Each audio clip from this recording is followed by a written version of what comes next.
खुलुमबाय गिबियावनो बड'लेण्ड निउज 24 निफ्राय गासैबो नायगिरि नोंथांमोननिसिम अननाय सिबिनायखौ जासिग्रोबाय।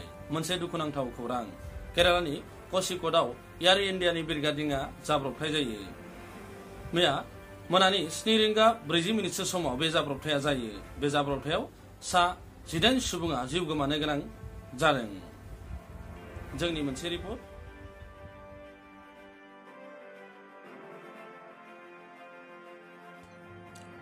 क'झिक'डआव जानाय एयार इन्डियानि बिरगादिङानि जाब्रबथाय जानायाव सा 18 सुबुङा जिउ गोमानो गोनां जायो, लोगोसे सा 50नि बांसिन सुबुङा गोब्राब जखम जानो गोनां जायो।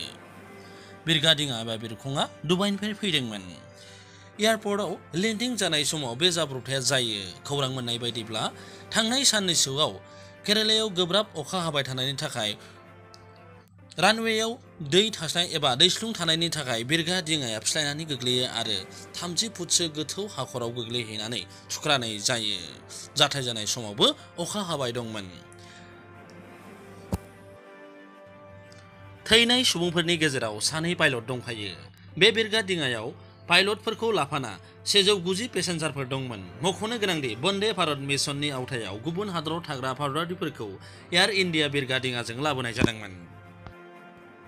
जाथाय जाखांनाय लोगो लोगो एयारपर्टआव थानाय CISF जवानफोराबो रेस्किउ एबा बोखांफैयो। बेनि दान्दिसे उनावनो NDRF जवानफोरा फैनानै मदद होफैयो। गोब्राबै जखम जानाय आरो सरासनस्रा जखम जानाय पेसेन्जारफोरखौ देहा फाहामसालियाव थिसननाय जादों। दा फाहामथाय होगासिनो दङ।